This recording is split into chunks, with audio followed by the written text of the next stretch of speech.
صلی اللہ علی محمد۔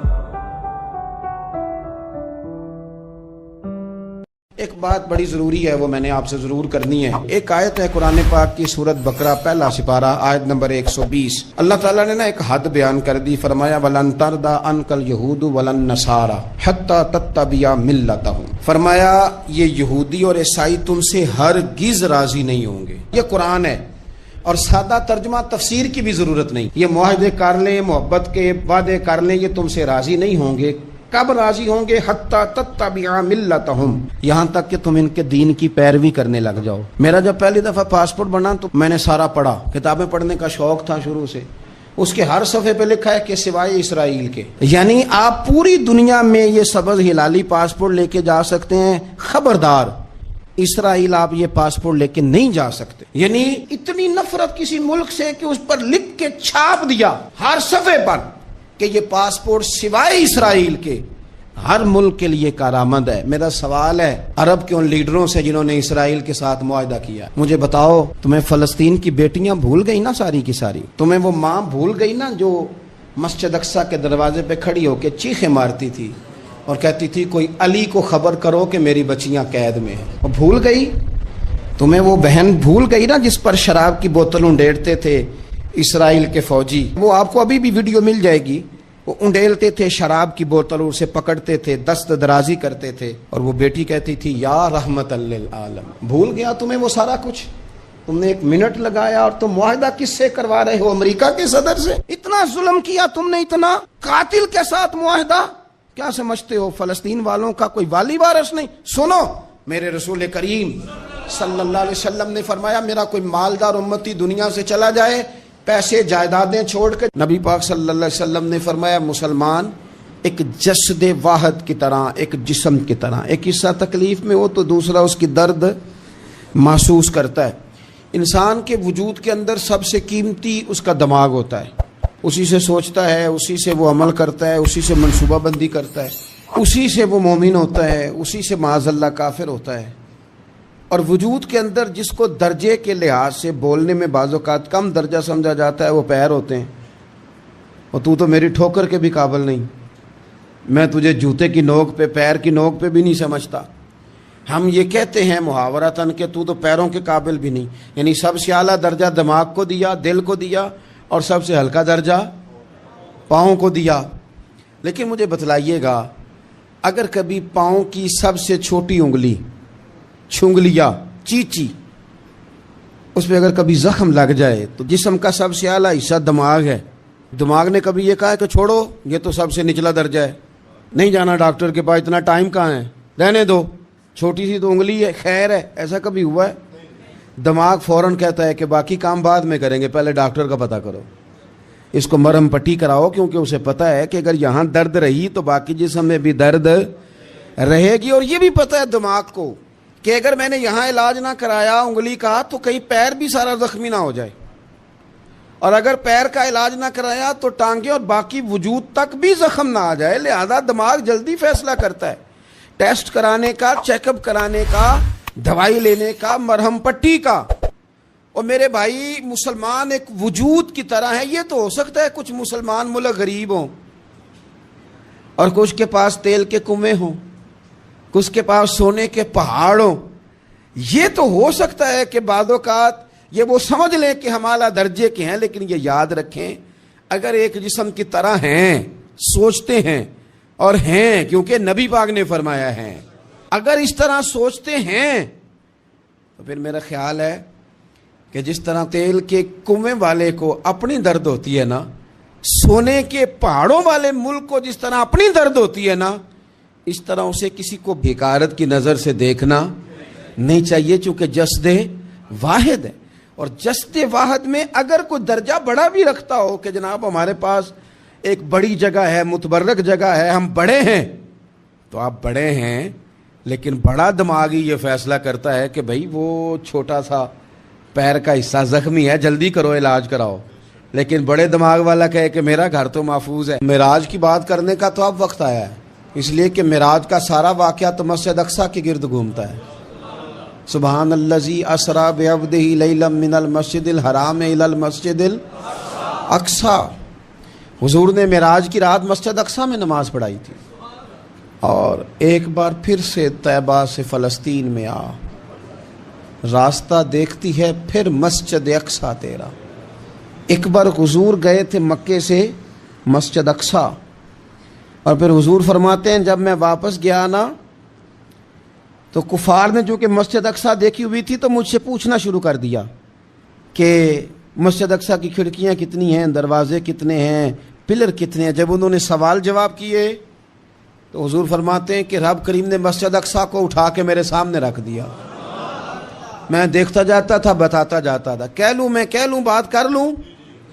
ایک دفعہ حضور مکے سے مسجد اقصی آئے اور ایک دفعہ مسجد اقصی میرے نبی کی زیارت کے لیے مکے گئی. حضور کی زیارت کے لیے مکہ شریف گئی. او میرے نبی تو صرف کسی چیز کی طرف ایک دفعہ دیکھ لیں تو وہاں رحمت کے پھول کھلتے ہیں. مسجد اقصی کی طرف منہ کر کے 17 مہینے میرے نبی نے نماز پڑھی ہے. مسلمانوں پتہ ہی کوئی نہیں، ہماری خبریں ہی اور ہیں، ہمارا درد ہی اور ہے. ہمیں پتہ ہی نہیں بم کہاں برس رہے ہیں، ہمیں یہ خبر ہی نہیں. اور میں اس دور میں تقریریں کر رہا ہوں جہاں سوتوں کو جگانا نہیں پڑتا، جاگتوں کو جگانا پڑتا ہے. سیانے لوگوں کو سمجھانا ہمارے ذمہ لگ گیا. کیا کریں؟ اس قوم کو سکھانا پڑتا ہے جسے پتہ سارا ہے لیکن جان بوجھ کے آنکھیں ہماری بند ہیں. یہ مولوی کو بات کرتا تو لوگ کہتے دیکھو مولوی گالی دیتا ہے، لیکن اگر قائد اعظم محمد علی جناح کہے کہ اسرائیل امریکہ کی ناجائز اولاد ہے تو پھر تو تمہیں ہضم کر لینا چاہیے نا. پھر تو لبرل کو بھی ہضم ہونا چاہیے نا کہ قائد اعظم نے کہا ہے. اور اس ناجائز بچے کو تم نے اتنی طاقتیں دے دی کہ وہ مسلمانوں کے قبلہ اول میں نماز پڑھنے والوں کو بھی نہ بخشے. کہاں گئی تمہاری وہ انسانی حقوق کی بڑی بڑی تنظیمیں، کدھر گئی؟ اور میرا پاکستانی میڈیا سے بھی سوال ہے. چند دن پہلے سیالکوٹ میں ایک واقعہ ہوا، ناانصافی ہو گئی جی، ناانصافی ہو گئی جی ایک بی بی کے ساتھ. ہر بندے نے شور مچایا، بڑے بڑے طوفان اٹھتے ہیں. کیوں ہوا جی، کیوں ہوا؟ تو مسجد اقصی کی توہین ہو گئی تو پھر طوفان کیوں نہیں اٹھا؟ ٹاک شو کیوں نہیں ہوئے؟ بحثیں کیوں نہیں ہوئی؟ میں اس موم بتی مافیا کا کیا کروں؟ ان لبرل لوگوں کا کیا کروں؟ ان کے سپورٹروں ووٹروں کا کیا کروں؟ ان سیاسی جماعتوں کے کارکنوں کو کیا نام دوں کہ جو ان فضول بحثوں میں تو وقت ضائع کرتے ہیں؟ اور وہ مسجد اقصی جس کے بارے میں میرے نبی پاک صلی اللہ علیہ وسلم سے ایک صحابیہ نے پوچھا تھا، یا رسول اللہ مسجد اقصی میں نماز پڑھنا کتنا کو بہتر ہے باقی نمازوں کے مقابلے میں؟ تو حضور نے فرمایا 1000 گنا بہتر ہے. بی بی عرض کرنے لگی سونیا میں جا تو نہیں سکتی، دل بڑا کرتا ہے. تو حضور نے فرمایا جا نہیں سکتی تو وہاں تیل ہی بھجوا دے. جس میں حاضری لگوانے کی حضور بات کریں جس مسجد میں. اور نبی پاک علیہ السلام نے فرمایا خاص کر کے سفر کرنا ہوا تو 3 مسجدوں کے لیے کرنا، ایک مسجد حرام بیت اللہ کے لیے، ایک مسجد نبوی کے لیے، اور تیسرا مسجد اقصی کے لیے. بیت المقدس مسجد اقصی معمولی جگہ نہیں. حضور نے فرمایا 3 سفر کرو تو سمجھنا ہم عبادت کر رہے ہیں. کون کون سے؟ فرمایا اگر بیت اللہ جاؤ تو عبادت سمجھ کے جانا، مسجد نبوی کی طرف جاؤ تو عبادت ہے، اور مسجد اقصی کی طرف جاؤ تو یہ بھی عبادت ہے. اور فرمایا مسجد اقصی میں جس نے ایک نماز پڑھی اسے 25,000 نمازوں کا ثواب ملے گا. اور میرے رسول پاک نے یہ وہ مسجد ہے جس کے ساتھ معراج شریف جڑا ہوا ہے. قرآن پاک نے کہا کہ اس مسجد میں سبحان الذی اسری بعبدہ لیلا من المسجد الحرام الی المسجد الاقصی. مسلمانوں قرآن کہتا ہے کہ تمہارے معراج کی شان رسول پاک کی مسجد اقصی سے جڑی ہے. جس محبوب کو رب معراج کرائے تو مسجد اقصی میں لا کے کرائے. وہ جگہ معمولی جگہ ہے، وہ معمولی جگہ ہے.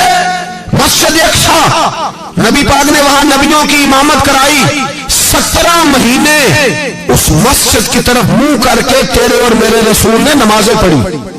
چھوٹی جگہ ہے اور پوری دنیا کا مسلمان اسے چاہیے شرم سے گڑ جائے. ایک امریکہ کا صدر بول کے کہتا ہے کہ اسرائیل کو اجازت ہے اسے دارالحکومت بنائے، اور مسلمان حکمران بیان دے رہے ہیں ظالموں لٹیروں